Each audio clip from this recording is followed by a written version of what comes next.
Le Burkina Faso est un pays en Afrique de l'Ouest avec une population de près de 21 millions d'habitants, un pays avec une situation compliquée, victime de violences attribuées à différents groupes djihadistes, entre autres. À Bernay, une association entretient des liens, des relations avec la ville de Kongoussi au centre du pays. Bernay, Burkina Faso, est née en 1989 et elle a fêté ses 32 ans ce 26 mars et on en parle aujourd'hui avec Françoise Lavigne et Emmanuel Huin. Bonjour à toutes les deux. Bonjour.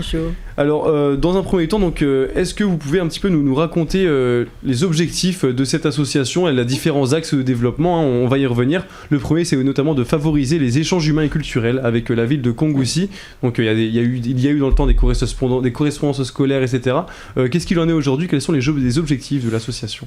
Alors là, les correspondances scolaires ont cessé depuis qu'on ne peut plus aller au Burkina Faso depuis 2015, puisqu'il y avait les échanges de délégations. Tous les 2 ans, on allait au Burkina Faso et à cause des problèmes liés au djihadisme, on n'y va plus pour des raisons et de sécurité des membres de l'association, mais surtout des membres de la région où on allait, puisqu'il devient extrêmement dangereux d'avoir des liens avec la France notamment. Donc la correspondance n'existe plus depuis environ 2 ans. Quant aux échanges avec la délégation, non plus. Mais on a des échanges épistolaires pour avoir des informations sur ce qui se passe et sur les besoins, par exemple, de la région. Alors pour ce qui est justement de ces échanges de délégations, donc il y en a plus je crois donc depuis 2015 à peu près. En quoi ils consistaient avant, c'est quand ils avaient lieu ces échanges? Alors il y avait 3-4 personnes qui partaient de Bernay pour le Burkina pour environ une dizaine de jours. Ça nous permettait de visiter les projets auxquels Bernay à Burkina Faso a participé au financement des écoles ou des bâtiments médicaux ou des structures agricoles. Et puis ça permettait aussi de récupérer ou en tout cas d'entendre les demandes de prochains projets à financer ou à aider de financer. Il y a aussi justement des Burkinabés qui venaient ici à Bernay.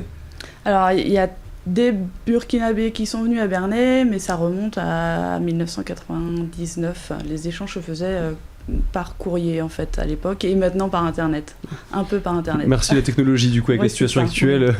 Alors parmi les 3 axes majeurs de l'association, il y a la participation aussi à une meilleure connaissance de l'Afrique. Comment justement vous parvenez à développer cette culture africaine à Bernay ici et dans les environs en général? Et je crois qu'il y a notamment la semaine du cinéma africain qui s'est d'ailleurs achevée il n'y a pas très longtemps. C'est ça. Donc cette année, la semaine du cinéma africain, elle s'est passée en deux temps, ouais, c'est ça. Un premier temps pour les scolaires. Donc on a accueilli un spectacle de contes africains musical à Broglie, dans la salle des fêtes de Broglie. Et puis des scolaires ont pu voir également des films qui étaient proposés au primaire, au collège et au lycée. Et ça, Françoise pourra vous en parler. Oui, voilà, notamment pour Papicha, un des films qui était projeté pour les lycéens, auxquels ont assisté des lycéens et des élèves de la MFR, et ils ont été vraiment très, très pris, très, très interpellés par ce film. C'est la première fois que je voyais des élèves ne pas sortir du cinéma dès la fin de la projection. Pourquoi? Qu'est-ce qui a fait qu'ils étaient interpellés justement? Justement, ce que présentait le film, la difficulté par exemple de se montrer en public, le fait que les filles doivent être cachées, puisque ce film montre une jeune qui veut créer des vêtements et la mode et qui doit le faire de façon cachée. Et là, c'était très étonnant pour nos jeunes élèves de se dire mais nous, on sort dans la rue habillés comme on veut, avec nos pantalons, éventuellement avec des trous. Ça leur fait aussi prendre conscience de la chance qu'ils ont aussi potentiellement de vivre dans un pays malgré tout comme la France, etc. Tout à fait. Parce que quand on va dans les écoles rencontrer aussi bien les lycéens que les élèves pour parler justement de l'association et de ce que fait l'association, on en parle, on montre les images, mais je crois que on ne voit pas. Alors que là, vraiment, ce film était très prenant en plus. Ils sont vraiment restés assis, hein, le mot est juste. Et c'était étonnant, il a fallu débriefer après au retour. Ces semaines du cinéma africain, elles ont lieu une fois par an? Oui. Donc... Alors, une fois par an, normalement, au mois de novembre. Cette année, c'était pas le cas. Donc, le temps pour le tout public s'est passé en janvier 2022. On espère préparer la 27e semaine au novembre 2022 et ça permet aussi de s'inclure dans le programme du mois du doc. Donc, ce qui permet de faciliter la venue d'intervenants qui commentent ou qui présentent les films.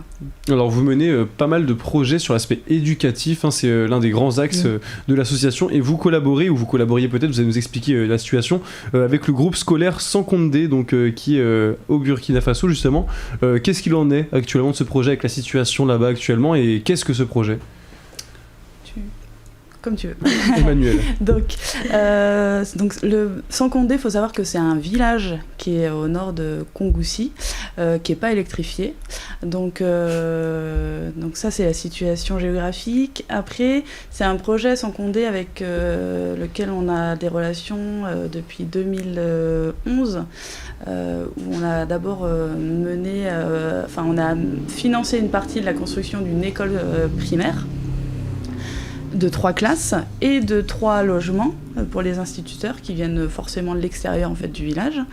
Ensuite, on a mené le projet de bibliothèque de village, donc ça c'était également financé en partie par l'association, et puis avec des envois de livres récupérés dans les environs à Bernay et dans les environs de Bernay par les écoles et collèges. Et cette année, le projet de construction de bâtiments administratifs au collège. Alors ce collège-là a été construit par l'État et des grosses associations gouvernementales.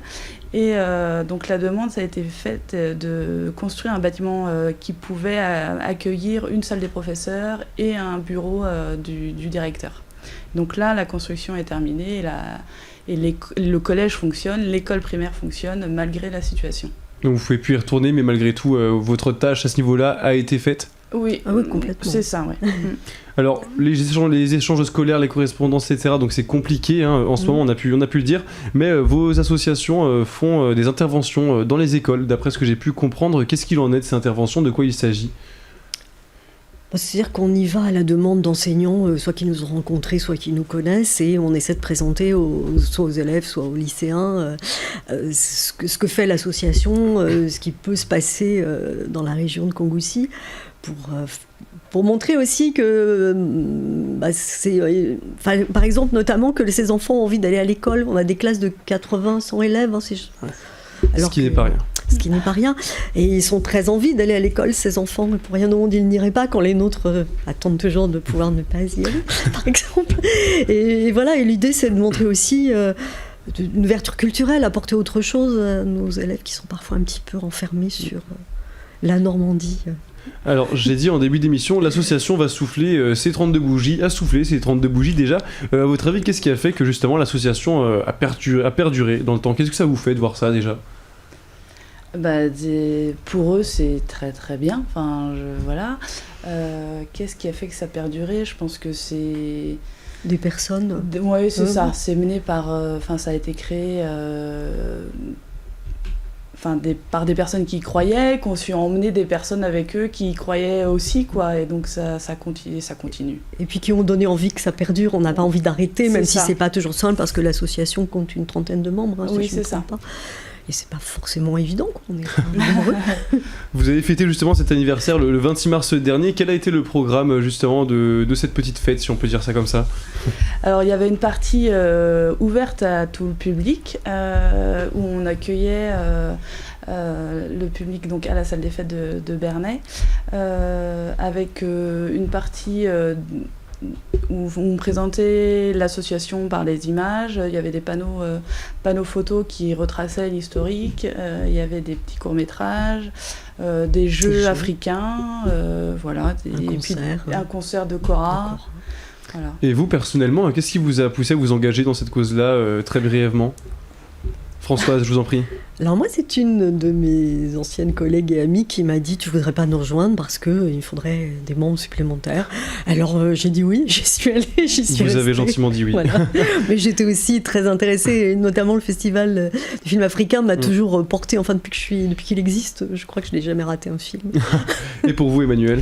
Moi, c'est une rencontre. Je suis arrivée la bonne année à Bernay.